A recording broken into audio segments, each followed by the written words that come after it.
Hello guys, welcome back to this channel. Guys, if you are new here, consider subscribing and press the bell icon to get notified every time. तो इस video में हम लोग बात करने जा रहे हैं फ्यूचर रिटेल और रिलायंस रिटेल की जो डील है उसको लेकर के अमेज़न के साथ जो लड़ाई चल रही है, अब उसका क्या नया लेवल शुरू होने जा रहा है।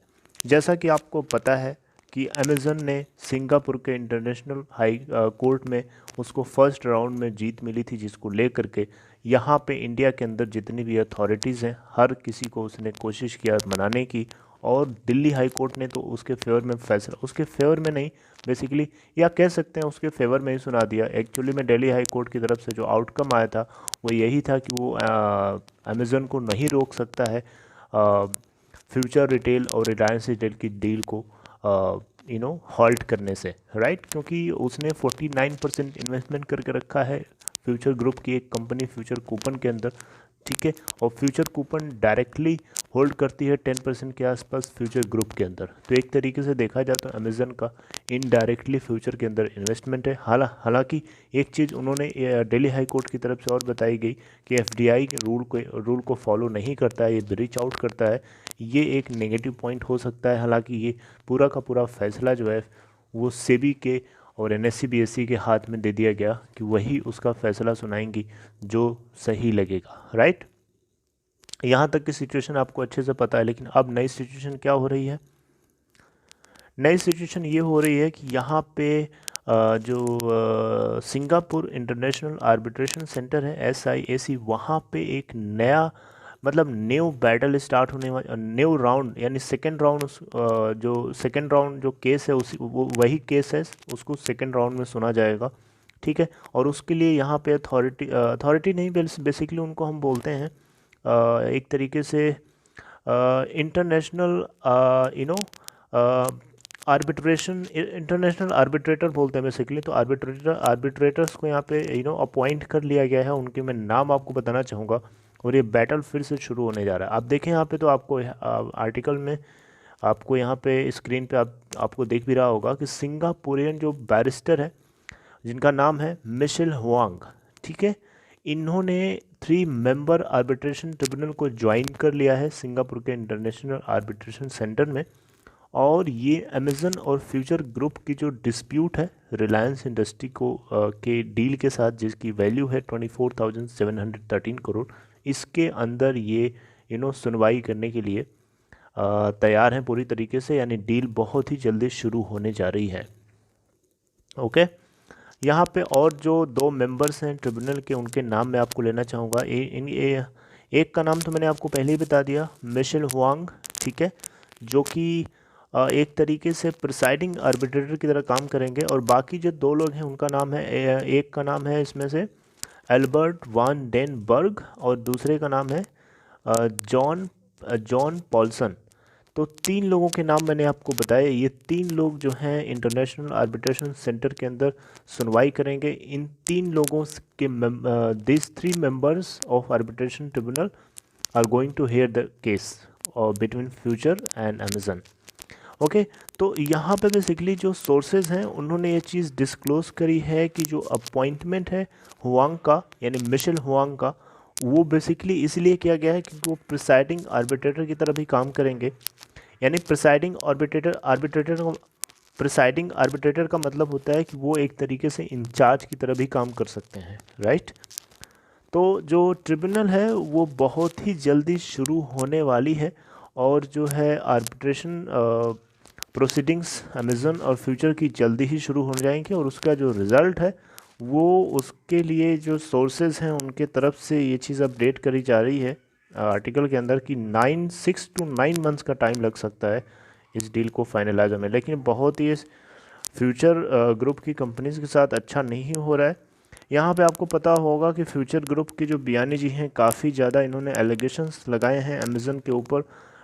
लास्ट के 2-3 दिन से मैं आपको इस चीज़ के बारे में नहीं अपडेट कर पा रहा था, क्योंकि मुझे उतना ज़्यादा इम्पोर्टेंट नहीं लगा। लेकिन मैं अभी आपको थोड़ा सा अपडेट करना चाहूँगा।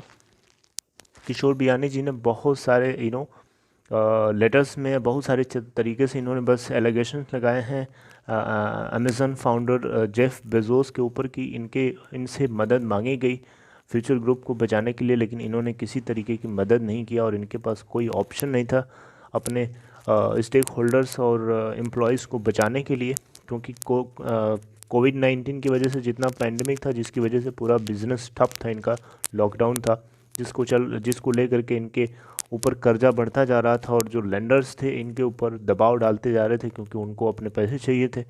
तो बहुत ही मुसीबत की सिचुएशन थी। उस सिचुएशन में फ्यूचर जो है अपनी पूरी कोशिश लगा करके अमेज़न के पास खड़ा था ताकि किसी तरीके की मदद मिले, लेकिन ऐसा कुछ हुआ नहीं, जिसको लेकर के फ्यूचर के पास कोई ऑप्शन नहीं था। तो वो फिर रिलायंस के पास जाता है और 24,713 करोड़ की डील को साइन कर लेता है।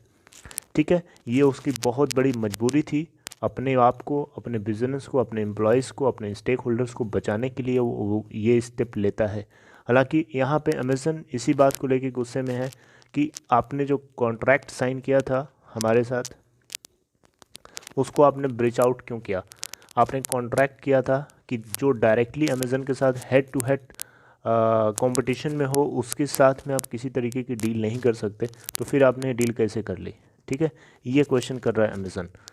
तो अब देखते हैं क्या नई सिचुएशन इमर्ज होती है, क्योंकि फ्यूचर ग्रुप के साथ बहुत ही ज़्यादा बुरा हो रहा है एक तरीके से देखा जाए तो, क्योंकि उनका बिज़नेस ऑलरेडी लॉस में चल रहा था और कोविड की वजह से और ज़्यादा लॉस में चलने लगा।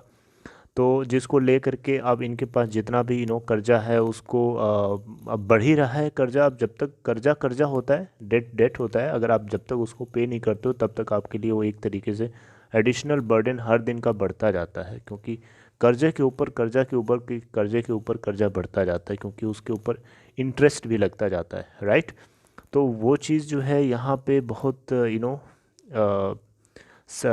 सब्सटेंशियली इंक्रीज़ हो रही है फ्यूचर ग्रुप के साथ में। तो ये बहुत ही बुरा हो रहा है। अब देखते हैं क्या सिचुएशन इमर्ज होती है। अब सिंगापुर का इंटरनेशनल आर्बिट्रेशन सेंटर इसके साथ में किस तरीके की सिचुएशन को लेकर के इमर्ज करता है, क्या पता फ्यूचर ग्रुप को ये डील कैंसिल हो जाती है, उस केस में कोई नया एक रास्ता निकाला जाए जिसके ज़रिए हो सकता है अमेज़न जो है फ्यूचर ग्रुप को कहीं ना कहीं से मदद करे उसके डेट्स को कम करने में और उसके एम्प्लॉयज़ को बचाने में, उसके और फ्यूचर ग्रुप के अंदर जितनी कंपनीज हैं उनको डूबने से बचाने में। शायद अगर कुछ ऐसा भी हो जाए तब भी बहुत बड़ी बात होगी और अच्छी बात होगी। कम से कम डील नहीं हो रही हो तो कम से कम उसकी मदद तो करो, एटलीस्ट वो अपने लोगों को और अपने बिज़नेस को बचा, अपने आप को भी बचा सके कम से कम। ये तो सेंस नहीं बनता कि आप उसको दूसरे के साथ जाने भी ना दो और उसको डूबने से बचाओ भी ना। आप दूसरे के साथ डील कैंसिल करवा लो लेकिन आप खुद उसको बचा तो लो कम से कम। That would be much better. यही मेरी तरफ से चाहत है कि ऐसा हो, क्योंकि फ्यूचर ग्रुप के साथ अच्छा नहीं हो रहा है। वो जो कुछ भी हो रहा है बहुत उसके साथ बुरा हो रहा है। So I would like to terminate right here guys. आपको जितनी अपडेट थी इससे जुड़ी हुई है मैंने आपको दिया। बाकी इससे पहले की जो अपडेट थी बस यही है कि एक दूसरे के ऊपर एलिगेशंस हैं। हालांकि अमेज़न ने यहाँ पे रिस्पांस में दिया था कि ऐसा कोई और मौका नहीं छोड़ा, ऐसा नहीं था कि इनको हेल्प करने के लिए अप्रोच नहीं किया फ्यूचर अमेज़न ने। लेकिन अब ये बातों की लड़ाई है, आगे देखते हैं कि सिचुएशन एक्चुअली में किस तरफ मटेरियलाइज होती है। So this is all. Take care of yourself and see you next time in next video. Till then, take care. Have a good day. Goodbye.